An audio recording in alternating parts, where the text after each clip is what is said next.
Welcome to Season 2, Episode 19 of the Amplified Marriage Podcast. Today we are talking about the Enneagram 8.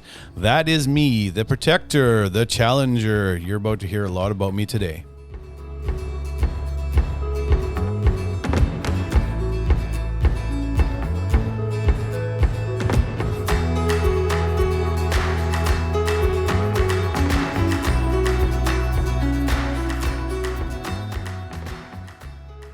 Welcome to this episode of Amplified Marriage. I'm Brian. I'm Natalie. Wherever you are, whatever you're doing, as you've heard us say many times before, get comfy. We're so glad that you joined us today. Grab your coffee, your tea, your iced tea, whatever it is.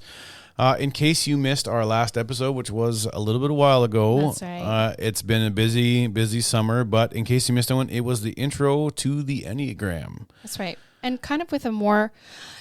We're going to talk about the Enneagram, but more with a focus on marriage. Right. Or relationships. Well, and we're going to talk about how big of a deal it was when we actually figured out our Enneagram 3 years ago. Yes. 4 years ago, we took the test and it actually revolutionized how we communicate with each other, how I understand her now differently than I ever have before. Yeah. And so it's one of those things that we've said so many times. We wish we would have had this available sooner, because I really think understanding how each other works in conflict or what makes us tick, I think would have really helped alleviate or helped us walk through challenges. It has been an amazing tool to help us figure out eye-opening and figuring out who we are, why we are the way we are, and why we do the things the way we do, and how that actually works in tandem with each other, and how to really engage our relationship healthily and properly. The Enneagram has been just amazing. We've taken all kinds of tests over the years, tests, strength finders. By far the best. Right. And so the thing about eights are self-confident, we're strong, we're quite opinionated, we're assertive. This is me. Before you continue, though, I think we really need to say that there are healthy. Right. There's healthy eights. Healthy eights, average eights, and unhealthy eights. Right. and I mean, you've been across all three sections over our marriage. Right. And I think now I'm at my healthiest. I'm at my most mature, obviously, but I've also chosen to grow as a husband. So you can mature and still be a deadbeat husband. That's right. And some of these things, I mean, we'll get into details, because as we go through this, it kind of seems like, good grief, what a tool. Like, right? Like your personality or how you identify can be really, if you're reading it like this, really discouraging. Right. And so I just want to do from Ian Crone's book is where we're getting the road back to you. The road back to you is we're getting a lot of our information. So here's this a little bit about eights. Eights feel they must control their environment, especially people. Sometimes being confrontational and intimidating in that way. Eights typically have problems with tempers, and I have had that in the past with anger, with allowing themselves to be vulnerable. And at their very best, they're self-mastering. They use their personality, their strength to improve others' lives, which is where I'm at now, becoming heroic, magnanimous, and inspiring. Now, I'm not saying those things about me. That's what the book says. So don't be like, hey, look what Brian's doing. Anger is the dominant emotion, right? With an 8, and sort of like there's a dominant emotion, and then there's the sin, and the sin is lust, but not in the way that we associate lust. Right. So it's a lust for intensity, and it's a lust for things to change. You get bored very easily. Yeah. So, for example, it used to bother me when in his jobs over the years, he would get to like the 2-year mark, and then all of a sudden get really antsy. It used to drive me bananas, because I could almost predict it to the T. And I'm pretty sure that we mentioned this in another podcast about, like, I don't care where you need to find the joy for the job that you're currently doing, but you need to figure this out, whether you need to pray about it or talk with God or talk with somebody, but you need to plant your feet. This is where you're at right now, and you need to find joy in what you're doing. It used to bother me. Well, and you would say it just like that too. Like, figure this out. That was also later in our marriage, but like, figure this out. Don't let this be the thing that breaks you out of this, this good job that you have, because you're getting bored doing the same thing over and over. That's right. Or like seemingly doing the same thing over and over. Right. I think if we take a healthy look over the years, I mean, the jobs were not boring. Well, in my opinion. Yeah, in your opinion, says the one who likes routine and lists and tasks. And hey, now we'll get to my number. Yeah, right. And so 8s, in just like a brief statement, we're self-confident, we're strong, we're assertive, we're protective, resourceful, straight talking, and quite decisive. One of my big, you've heard me say this. If you're a longtime listener, you've heard me say this. There's nothing that drives me crazy more when we're literally driving up to the Tim Hortons drive-through. She's had the same coffee. Yeah. The same coffee for the last 5 years. That's right. And we get to the thing and she doesn't know what she wants. I'm like, I don't even ask anymore. I know. I'm just like, no, you're going to have a 2 cream, 1 sugar, and you're going to like it. And then that's it. I just drive forward. I don't even need to ask. That's right. And then today I threw a curveball. I had a London fog. So yeah. Sometimes I like to be spontaneous, and that's me living spontaneous, is making just a different decision. Your spontaneous living is changing from a 2 cream, 1 sugar to a London fog. Wow. And when you did say that, it almost broke me. I'm like, I don't know what's happening right now. Up is down, down is up. That's right. But you love you love decisive people, and one of the struggles has been in dealing with people that aren't like you. Like, honestly. Well, when you say it like that, how do you mean when people aren't like you? Because no one's like me. I'm unique. Yes, 8s are very unique. And no, I meant me, but never mind. But you're not going with me on this. But you are unique. I mean, on one hand, you are fabulous at drawing out the assertiveness in you particular. In particular, right? Yeah. And in other people, though, of feeling not heard or not validated. And it's not like the validation is coming from you. You are just drawing out the need to stand up for what you believe, because that's so important to what an 8 believes. Right. Yeah. I get it. And so what is the basic need of an 8? The basic need is to protect themselves and remain in control. Mm-hmm. And here's a statement that I heard. I think it's Suzanne Stabile said it this way. She's like, they don't need to be in control of everything. They just don't want to be controlled. Ooh. And so I agree.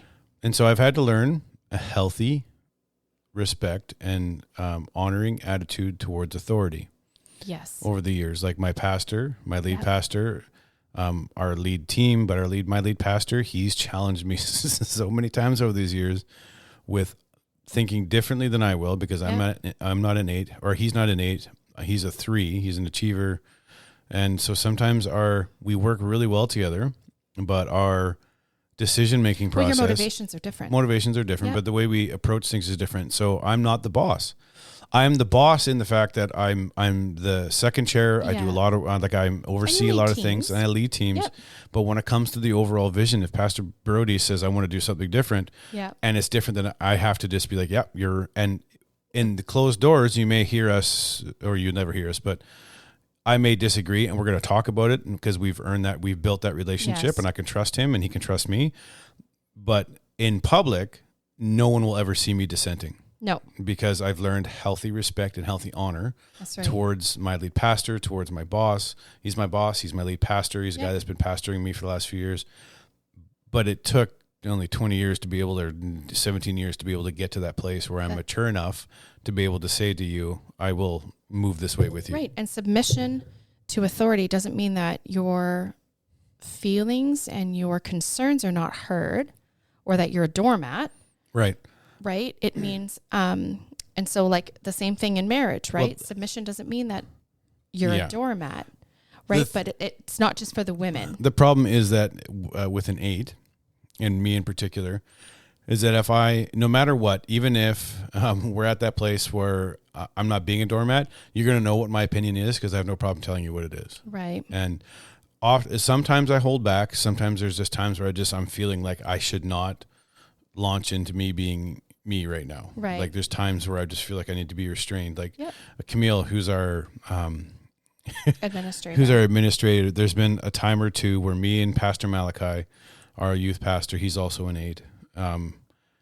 She actually said to me afterwards, we ate the administrator because it was a funny play on words. Right. But she had some news. She shared it with us, and me and Malachi immediately launched into just our opinions, how we thought about it, how we felt about it. Right. And even though she's just the messenger, she felt attacked. Yep. And I had to go to her afterwards and be like, you know what? You're right. We didn't mean to attack you. We attacked the situation and the information. Right. But there's a person on the end of that. And that's the danger of 8s, is that we don't, they said somewhere. They don't say sorry. We do say in an unhealthy 8, right. 8s have a hard time owning up to and taking accountability for the things that they say and the things that they do. Yeah. A healthy 8 has learned, like you said, the benefit of living a life that's submissive to authority, whether it's your boss, it's your pastor. But the thing that people, when you say the word submissive, and I'm glad you use that type of word, is that people use that word in their relationship as a negative. Like, she's submissive or he's submissive, or they must not have a say. And that's not it at all. It really isn't it. And actually, in proper, healthy submission in the marriage relationship, as well as the boss relationship or the pastor relationship or the CEO relationship, in a proper, healthy, submissive relationship, as me not being the main boss, as me having to submit to authority, when that happens, there's actually freedom, there's stability, there's honor that can happen. There's actually more ability for me to grow because I have the support of those around me. That's and same thing. And more chance for you to step into leadership roles. Right, because they're like, oh, Brian could be trusted. That's right. Right? 8s often tend to advocate for the underdog as they work to protect those they feel are unable to protect themselves. That's true. And I think that's incredibly true, which leads me to this point here, which I thought was super interesting. They are the only number. Remember, well, maybe you don't. Did we mention in our in the little trailer sneak peek about there being 9 Enneagram types? Yeah.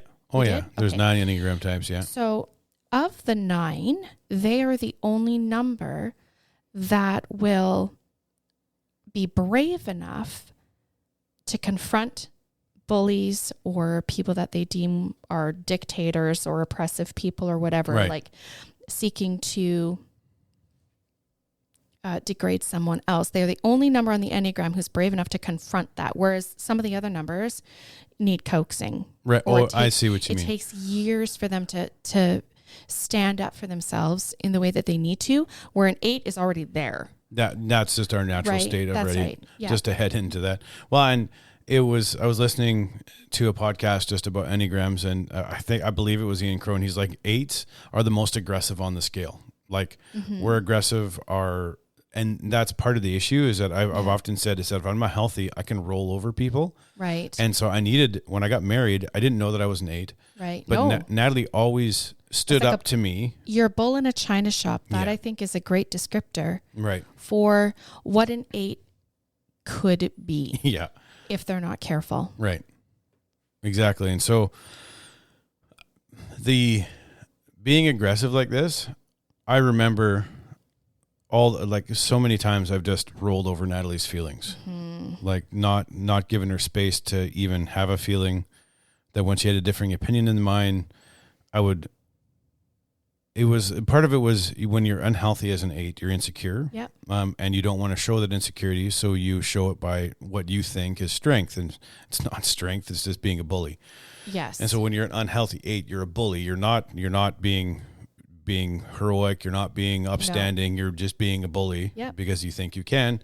Because oftentimes, even as a healthy 8, there's times where people are having feelings. That's right. But those feelings actually prevent me from getting my things done. Right. And moving forward into what I need to do. And I think one of the things we need to point out is never is it okay for someone or for you to say, which he's never said, but I'm using this as an example. Yeah, you sure? The whole being a bully thing or being bossy or being a control freak. Yeah. These are not crutches for you to stay in that place. Right. Yeah, I'm at 8. This is who I am. Take it or leave it. No, not at all. No. These are no one is one, is typed in one category. Do you know what I mean? Yep. And how sometimes when you take tests like this, then you just, well, I guess this is all that I am. Right. And that's not the truth. This is merely I would use it as a guide to open your understanding of what motivates you to do the things that you do. Right. And use it as a tool like that versus, sticking it to your spouse or your partner saying, well, this is me, take it or leave it. No, because there's always room for growth. But here's the thing though, is when you say I am who I am and I'm not going to change, when you say that, you've actually now taken away any ability to change because you don't think you need to. One, so you're arrogant. Right. And two, you think that you can't change and I believe with all my heart people can change because I'm not the same guy that I was 15 years ago. That's right. I know you had some things you wanted to ask or statements you wanted to make and get my thoughts on. I did. I just wanted to say though, okay, so now we're moving on to like the relationship side. Yeah, let's move into the relationship. Of 8s at their best. So healthy 8s. Yep. They're supportive, they are playful, they are generous in their relationships, and they are high energy people and find meaning for standing up for the underdog, right? That's right. Which I 100% agree. When they're not operating in a healthy way, they I'm only healthy, aggressive and combative. They find it true, especially difficult to relate to thoughts of sort of the other numbers or other people. They can be mistyped as bullies, bossy. I mean, you've been these things. What? And I think I just wanted to point out this is especially true for women who are 8s, and we know 2 women in our personal circle who are 8s. And their intentions are often misunderstood. So here's a statement that I'll make because I'm friends with both, but one I'm a lot closer with because she's on our team. What people want in a male 8 will oftentimes reject in a female 8. Yes. So the person I'm talking about, she's very much like me in a lot of personality, and she'll say the same things, and she'll be blunt just like I am, and she'll be direct, and she'll be forceful. When I do it, people are like it's actually... You're like a lion. You're just and sometimes if she does it, people are like, well, what do you mean? I said, but I've actually been triggered to recognize this more often. So oftentimes, I'll say it again, if you're a female 8, I would say... I think hone in on who you are, just as being a healthy Enneagram. And your approach. Right? And there's things about my approach that sometimes are bad. Right. Right? And it's the same thing for women. But again, society, culture applauds male 8s that are like this. Right. They're a certain way. They're forceful. They get the job done. They're ambitious. They're direct. Yeah. They're blunt and they want to get things done and they're charging forward. And those same things in women, and it's so sad, those same things in women sometimes are not applauded. They're and despised. They should be. Yep. And they should be. They should be applauded just as much in the man as they are in the woman. That's right. So 8s fear being controlled and they distrust their emotions. So they tend to guard themselves in relationships and avoid vulnerability that will expose any of their weaknesses. And I can say for a fact, over our 20-year marriage, in the earlier, but even like year 10, 11, 12, like even in those years. So when I say early, I'm not just meaning like in the first few years of marriage. That's when it was really bad. But even the 10, 11, 12, where we're sort of, the tide has changed. We still have no idea sort of the depth of what we're dealing with or why we're so irritated with each other's quirks. Yeah. But you definitely were not vulnerable. And I remember when we were pregnant with our first son, so that was 16 years ago, someone had said to me, hey, I really hope that you have a daughter. And I was like, well, why? Like, I desire a son first. And they said, because it would do your husband good to have a little girl running around so that it could bring out the softer side of your husband. And I'm like, what? He is tender. And they're like, you must be the only one who sees that. Right? That's fair. And it's so true, right? Like, you're very choosy with who you you choose to be vulnerable with. Yeah. So in regards to that, Susan Stabile, she's very, very good at the or at Enneagram. If you want to know more, go listen to Suzanne Stabile and her husband, actually, and they both do a really great job with this. But she said in her career of teaching Enneagram and working with Enneagram, she's asked 8s. So oftentimes she has said 8s will have only 8 to 10 close people in their entire life. Right. And she said, when I actually say that to 8s, they're like, no, that's less. 6, 3, maybe 2 or 4. That's right. But it's never as many. And it's intentional on our part. We're kind of like a prickly bear. Until you get to know us, there's no soft, inner, warm, fuzzy, cuddly. There's just direct. Even I think those in your inner circle will see that vulnerability. Right. Those in your outer circle. So if you're like, what are you talking about a circle? If you picture yourself standing on a stage, right? Who's in the first row cheering you on? Who's in the second row? Who's kind of in the middle? Who's at the back? Who's in the bleachers? And who's not even in there? Yeah. Right? So the people that are closest to the stage where you're standing are going to be the ones that will see that vulnerability, will see sort of you mess up and see the process of you figuring that out, right? And coming to a place of resolution. That's true. So if you are married to a challenger like I am, why do you say it like that? Or you have a relationship with a challenger. One of the things is that they like people to challenge them back. Would you agree with that? Yeah. So 8s admire strength. They will not respect you if you're not willing to stand toe-to-toe with them. They want others to be their equals and stand up for what they believe. Which goes back to that assertive thing that we were talking about and how you draw that out of me. You want to know what my thoughts are. You don't want me to just piggyback on your thoughts. And I don't want your filtered, censored idea of what you think I want. I want what you're going to tell me, good, bad, the ugly. I want the honesty. Right. And I want that from anyone. Right. Now. Yes. Now that I'm healthy, I want that. That's right. And they'll respect you if you hold your ground with them. And once the confrontation is over, it's as if nothing has happened. And that honestly is the truth in my situation with you. Yeah. Where if there's been an issue and we've discussed it and we've, butted heads about it and we've debated and we've talked and we've come to a place of resolution, it will be like water off a duck's back. Yeah. So much so that later that week or later that day, even depending on the time of day, I guess the argument is that it'll come back and I will have already compartmentalized that thing. Right. Process the issue. We've walked through forgiveness. We've walked through repentance if we've needed to. Yeah. We've walked through communicating and responding in love to each other. So much so that when you bring it back to me, I oftentimes, because I've moved on from it, I don't have clear recollection of that because it's such an issue. We needed to deal with it.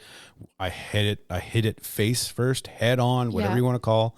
And then the issue is done and I don't need to keep bringing it up. Right. I admire that about you. And that's one of the areas that you've really kind of pushed me to come to that place where I because you're not like that at all. I'm not like that. And we'll get into that on the next podcast, but it really has helped me. It's taken me a long time. It's not been easy to get to the place that I'm at now where I can assert myself and have healthy boundaries. But that's you that has been really sort of the key driver in that for me anyways, with being an 8. Right. 8s want the unvarnished truth. Don't censor. I was saying, this is a pretty extreme example. I was saying at the beginning, so say we have to make a decision. We're going to buy a car. It's $5,000. And I go over the car and I look at everything. It looks fine. I drive it. Seems fine. Everything's good. In the moment, all is well, and you've given me everything about the car. There's a small tire problem, or there's a rip in the seat, or there's like a mark on the dashboard. I'm like, okay, do you know what? I think this is a good decision. We're going to buy this car. There's no problems with it. We're going to move forward. As soon as I hand you the money, if you give me the information afterwards, and you said, I've told you the truth, there's nothing else about this car, but as soon as I hand you the money, you tell me, oh, sorry, there's a fuel pump problem I didn't tell you about. That's when I'm mad. Because that unvarnished truth needed to come before. Yeah. I may still have bought the car because maybe I know how to fix it, or maybe I know how to get it replaced easy, but you didn't tell me in the moment. And out of principle, Right. I will want my money back. Right. And be like, I'm not working with you ever again because you did not tell me the truth. When people lie, like I told my kids, there's 2 times that I get really upset. When you lie to me and you don't do what I ask. And when you lie, they know. They'll say this to each other. Amaris, don't lie to dad, because you know what happens if you lie. It's worse than if you tell the truth. Yes. And it's true. It is worse if you might still be in trouble and there's consequences for whatever the situation is, right. But it would be far less troublesome if you just came out with the truth. So 8s don't want you to protect them from the facts or coddle them by leaving out unpleasant details. And that is very true. And you don't want to lose an 8's trust. It takes a long time to get it back. So right. Lead with the truth. Yeah, lead with the truth. 8s want to be in control. Agree? Agree. But it's funny. We don't need to be in control. We just don't want to be controlled. And so that's very true. Because, and this is something that we said about, because an 8 is the way they are, they're leaders. Right. That's just who we are. Yep. Even when I don't want to lead, I end up leading. And when I'm not leading, I just don't want to be controlled if I'm not leading. So I don't have to be in control. Yep. I just don't want to be controlled while I'm not in control. It's a weird thing. And it's not like the weird control.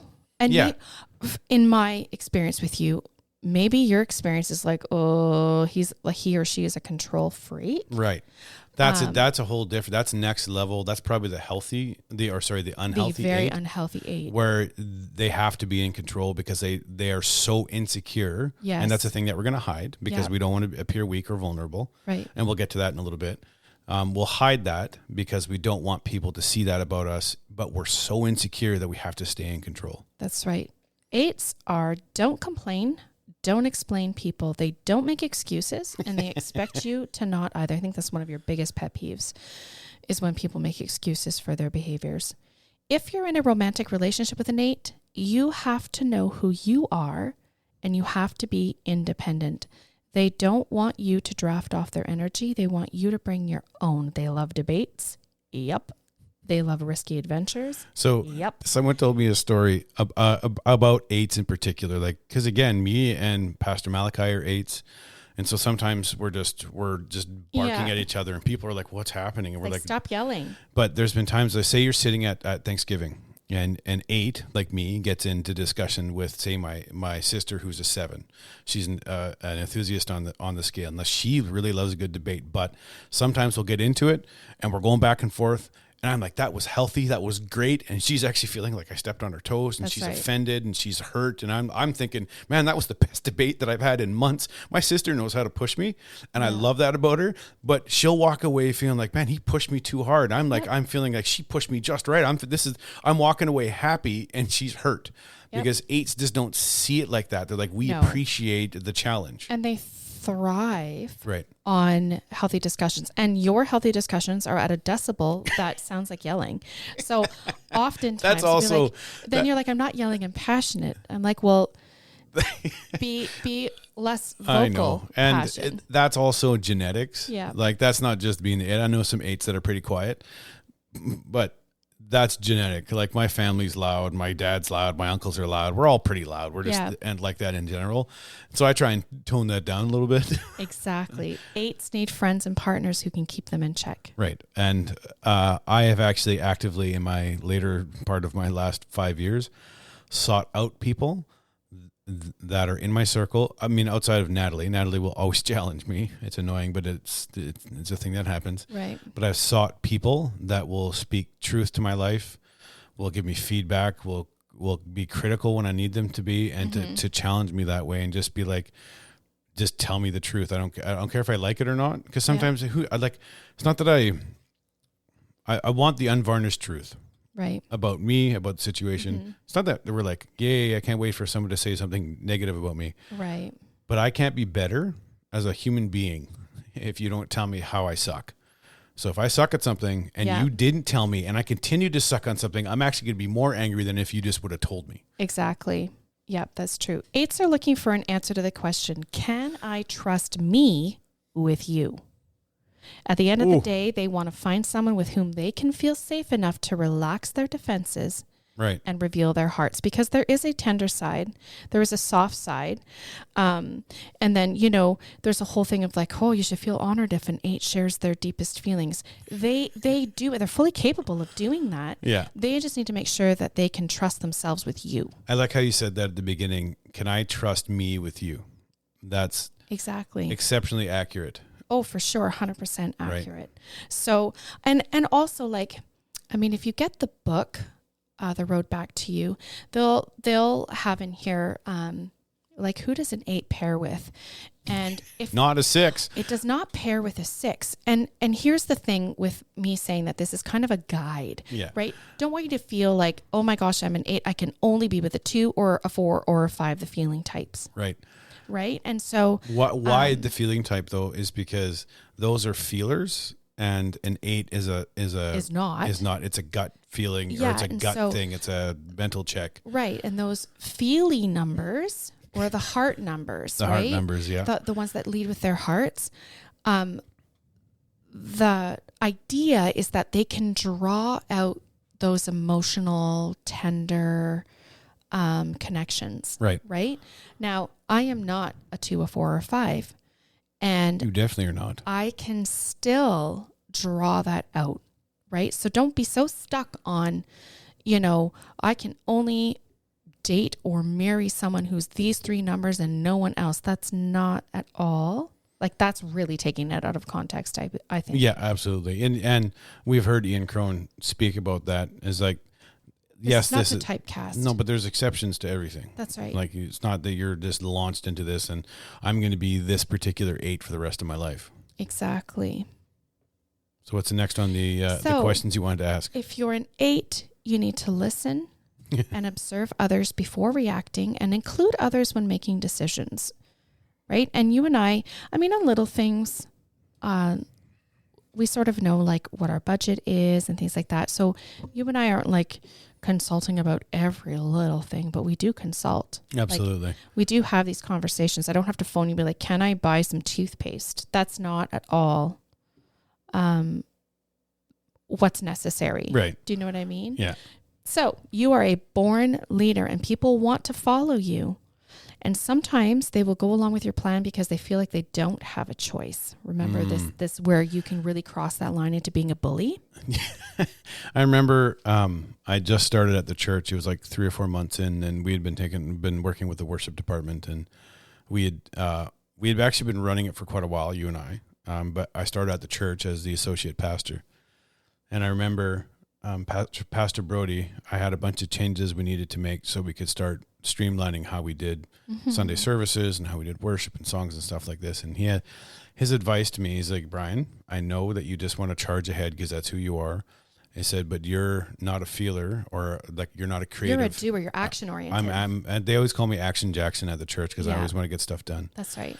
But he said, you need to get the feedback and the opinions of your worship leaders. Yeah. And he said, because a lot of them were creatives. And he said, you need them to be on board with you. Instead of just telling them what to do. That's right. You need to bring them with you and don't be the bully. That's right. Like, which leads me to ensure, and this is whatever your job may be where you're in a position of leading somebody. Right. Ensure that you're clearly articulating your expectations and making others feel seen and heard. That will go so far. So here's also a shortcoming of an 8, or maybe it's just mine. I'm not tremendously encouraging. Would you say? No, you're not. Okay. So let me get back to this. So I went to the worship leaders, and we have amazing worship leaders at our church. Mm-hmm. Yes, we do. And I went to them, presented to him some ideas, and they were on board with it because instead of me being a bully, I approached them with it and said, hey, this is what I think that we need to do moving forward. This is why. And they supported it, and we've just seen growth and maturity in them ever since. And that was like 4 or 5 years ago. We have great leaders on our team. But that was me being a bully or not being a bully. I could have bullied them and been like, this is what we're going to do. This is how we're going to do it. And I probably have, honestly, in the last few years, done that exact thing. Right. You're not perfect. No, but I could have done that, but I haven't because I've had to learn over the years how to be healthy moving in that direction. Right. That's right. And there's no I in team. There really isn't. And right. a good leader, if you look behind you and no one's following you, right. I think that's prime opportunity for you to really like self-reflect. Well, and your style of leadership. Right. And also looking to others, because you're not the smartest person in the room. Exactly. So even in your marriage, even in your relationship with your wife, or your husband, whoever you are, whether or not you're any one of the numbers or you're a disc or strength or whatever test you're doing, don't need to be the smartest one in the room. That's right. You don't need to have all the best ideas. And one of the reason I'm the leader I am now is, one, people challenge me. Right. But the reason I am the leader is because I have the smart people in the right positions. That's right. I have the right people in the right place that know how to do certain things. I can't do all those things. Right. I'm definitely not the smartest guy on the team, right? And that's okay. That's right. And you have to be okay with, even in a relationship, your wife or your husband is going to have good ideas, and they're going to have a better idea than you, and it's okay. Sometimes my 16-year-old, yes. my 15 or my 14-year-old, my 12-year-old, they have better ideas than I do, and you can't be so insecure as a leader, as a husband, as a pastor, as a boss, that you can't take those ideas and say, hey, and then give credit for that. Like, that's not me. Like, that's people say that to me. They're like, oh, that was a great, it's not mine. I wish I could take credit for that, but that's not mine. That's right. Right. So to recap, if you love an 8 needs to be met on their level. Right. So honesty, straightforward communication. The other thing too, straightforward communication, is I will be straightforward and communicate clearly with people. But I will also approach people as a manager, as a boss, even as a husband, as a brother. Yeah. I'll approach people where people are at. That's right. And now. So one of the really key things that our pastor wanted for his team that he was working for was for all of us to do the Enneagram test, so that when it came time to resolve conflict or to be able to approach being able to like accept someone else's idea, that could be really challenging. Knowing what the team's numbers that he was working with really helps in having those kinds of conversations where you know how you need to approach someone. You can't approach a 6 like you would approach another 8. I can't approach you the way I would approach Pastor Malachi. Right. And so I think being able to recognize that, like, these are tools that we can have in our toolbox in leadership roles in general. Yeah. Whether you're working for a company or whatever, doesn't necessarily have to be in a church.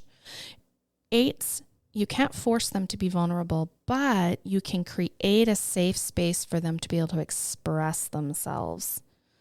Earn the respect of an 8, and you might find yourself in an incredibly deep and stimulating relationship. And I think that that's 100% true. Right. So what did we learn today from how, if you have an 8 in your life, how you approach an actual healthy 8? Right. I think having clear defined expectations. Speak to them, like challenge them, like to their, like be honest and open and direct with them. I hate it when people beat around the bush. Don't beat around the bush. Don't beat around the bush with most 8s. I don't know of any 8 that's like, yeah, please tell me a story. I just want the facts. Yeah. Like, my emails are bullet points. Like, this is what we're doing. They're not 2-page letters. Exactly. Right? So clear defined expectations. Communicate with them the way they would be, what you would want, the way they want to be communicated with. Yep. Wow, that was hard. And create a space for them to express themselves. Right. And 8s will advocate, will fight for you, will go to war for you for your whole life. Your whole life. Exactly. Once they feel they can trust you and you trust them, we will go to war to the ends of the earth. That's right. To make sure that you're good, that you're galvanized, that you're supported, that you're loved, and that you're cared for. But you got to get to that little place. And so it takes a little bit of work. It takes a lot of work. And I think with any of the numbers, it takes a lot of work to get to that place. But hey, if you're married to or you're in a relationship with an 8, it is worth it. Yeah, absolutely it is worth it. And so we are so glad that we be able to do this with you. So if you're enjoying the Amplified Marriage podcast It means a tremendous amount when you share it and you let people know about us, our Instagram, our Facebook. You can follow us in those two places. If there is a topic or a question or anything that you would like us to discuss, please email us at amplifiedmarriage@gmail.com. And as you have heard us say many times before, we believe that marriage can be reset, refreshed, recharged, and restored. Thanks for listening. Talk to you soon.